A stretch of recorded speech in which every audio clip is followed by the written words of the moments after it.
Hello అందరికీ welcome to గుమగుమలాడే వంటిల్లు. ఈరోజు రెసిపీ వచ్చేసి ఆలూ దమ్ బిర్యానీ అండి.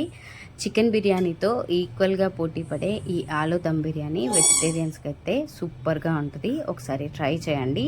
చికెన్ లవర్స్ అయినా సరే ఈ ఆలూ బిర్యానీని ఒకసారి ఇలా ట్రై చేశారు అంటే ఎప్పుడు కావాలన్నా ఇన్స్టెంట్గా క్విక్గా చేసుకోవచ్చు అండ్ సూపర్ టేస్టీగా ఉంటుంది. ఒక్కసారి ఈ ప్రాసెస్లో ట్రై చేయండి. దీనికోసం ముందుగా 1.5 గ్లాసుల వరకు బాస్మతి రైస్ని ఒక 2 సార్లు బాగా వాష్ చేసి మనం రైస్ వండే గిన్నెలోకి ట్రాన్స్ఫర్ చేసేసుకొని 1 గ్లాస్కి 3 గ్లాసుల వాటర్ లెక్కన వాటర్ తీసేసుకోండి. ఇలా వాటర్ని వేసేసిన తర్వాత ఇందులోనే 1 టీ స్పూన్ వరకు ఆయిల్, హోల్ గరం మసాలాని, ఒక 2 బిర్యానీ ఆకుల్ని, టేస్ట్కి సరిపడేంత సాల్ట్ వేసేసి అన్నీ ఒకసారి బాగా కలుపుకొని స్టవ్ ఆన్ చేసి స్టవ్ పైన పెట్టేసుకోండి. నేను ఇక్కడ బిర్యానీ కోసం ఆలూని కూడా కట్ చేశాను అనమాట. ఇప్పుడు ఈ రైస్ అనేది ఇలా చూపించడం కోసం నేను ఇక్కడ పెట్టాను. ఎట్ ఏ టైం అక్కడ మనకి చిన్న స్టవ్ పైన రైస్ మగ్గుతూ ఉండాలి. ఈలోపు మనము ఇంకో స్టవ్ పైన స్టవ్ ఆన్ చేసి ఇలాంటి ఒక ప్యాన్ పెట్టేసుకొని అందులో ఒక 2 టేబుల్ స్పూన్ల వరకు ఆయిల్ వేసుకొని కట్ చేసుకున్న ఆలూని వేసి లైట్ గోల్డెన్ బ్రౌన్ కలర్ వచ్చేంత వరదాకా కలుపుతూ ఫ్రై చేసుకోండి. ఇప్పుడు ఇందులోనే హోల్ గరం మసాలాని, ఒక 4-5 పచ్చిమిరపకాయలని సన్నగా కట్ చేసి వేసుకొని ఒకసారి అటు ఇటు ఫ్రై చేసుకోండి. ఇప్పుడు ఇందులోనే ఒక పెద్ద సైజు ఆనియన్ని కట్ చేసి సన్నగా వేసేసి కాస్త లైట్గా ఫ్రై అయిన తర్వాత 1 టీ స్పూన్ వరకు అల్లం వెల్లుల్లి పేస్ట్ని, కట్ చేసుకున్న బీట్రూట్ ముక్కలని, అలాగే క్యారెట్ మీ దగ్గర ఉంటే వేసుకోవచ్చు, లేదు అంటే ఓన్లీ ఆలూతో అయినా వేసుకోవచ్చు. టేస్ట్ అనేది అస్సలు చేంజ్ అవ్వదు. ఇవి బాగా కుక్ అవ్వాలన్నమాట. ఈలోపు మనకి రైస్ అనేది ఆల్మోస్ట్ మగ్గిపోయి ఉంటుంది.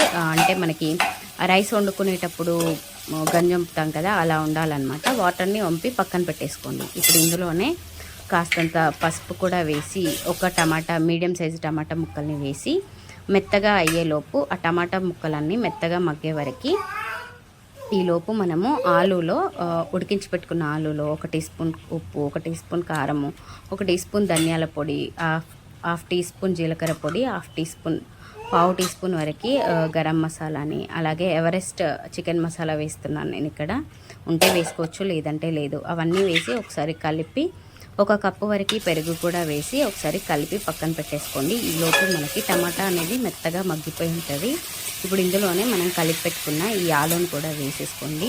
ఈ ఆలు వేసి అంతా ఒకసారి బాగా కలిపి మూత పెట్టి లో ఫ్లేమ్లో మగ్గనిచ్చాము అంటే మనకి ఇలా వాటర్ అనేది రిలీజ్ అయిపోయి ఆయిల్ అనేది బాగా పైకి తేలుతూ ఉంటుంది అన్నమాట. ఇప్పుడు ఈ స్టేజ్లోనే ఒకసారి బాగా కలుపుకొని కాస్తని వాటర్ వేసేసుకోండి. 1 గ్లాస్ వరకు నేను ఇక్కడ ఆలు కలిపిన వాటర్ వేసేసుకొని పోసుకుంటున్నాను. ఇలా అంతా బాగా కలుపుకొని ఇప్పుడు కాస్తంత కొత్తిమీరని, అలాగే కాస్తంత పుదీనాని వేసి మళ్ళీ ఒకసారి బాగా కలుపుకొని సాల్ట్ సరిపోయిందో లేదో అడ్జస్ట్ చేసుకోండి. మూత పెట్టి ఒక 10 నుండి 15 నిమిషాల పాటు మీడియం ఫ్లేమ్లో మగ్గనివ్వండి. అంటే మనకి వాటర్ అనేది కొంచెం దగ్గర పడాలి. అండ్ ఈలోపు మనకి ఆలు, క్యారెట్ ఇవన్నీ బాగా మగ్గిపోయి ఉంటాయి. ఇప్పుడు ఇందులోనే కర్రీ తీసి కాస్త పక్కన పెట్టేసుకొని మనం ఉడికించి పెట్టుకున్న రైస్ని వేసుకొని ఒక లేయర్ వరకు దానిపైన నుండి తీసి పెట్టుకున్న కర్రీ కూడా వేసేసుకోండి. ఇప్పుడు మళ్ళీ రైస్ వేసుకొని మీకు ఆప్షనల్ కలర్ అనేది ఉంటే వేసుకోవచ్చు, లేదంటే అవాయిడ్ చేయండి మొత్తానికే. ఇప్పుడు ఇందులోనే ఒక 2 టేబుల్ స్పూన్ల వరకు నెయ్యి, అలాగే మనం కట్ చేసి పెట్టుకున్న కొత్తిమీర, పుదీనాతో గార్నిష్ చేసుకొని మూత పెట్టి లో ఫ్లేమ్లో ఒక 8 నుండి 10 నిమిషాల పాటు దమ్ పెట్టేయండి. అది మీ రైస్ క్వాంటిటీని బట్టి ఉంటుందన్నమాట. రైస్ బాగా కుక్ అయిపోయింది అనుకో ఒక 8 మినిట్స్ సరిపోద్ది. లేదు కాస్త పలుకుగా ఉందంటే ఒక 10 మినిట్స్ వరకు లో ఫ్లేమ్లోనే దమ్ పెట్టేసేయండి. చూసారు కదా, 10 మినిట్స్ తర్వాత తీసి చూస్తే మనకి బిర్యానీ అనేది రెడీ అయిపోయినట్టే. ఇక్కడ నేను తీసి చూపిస్తున్నాను. చాలా సింపుల్గా చాలా టేస్టీగా ఉంటుంది. ఒకసారి మీరు ట్రై చేసి మీ ఫీడ్బ్యాక్ని నా కామెంట్ సెక్షన్లో కామెంట్ చేయండి.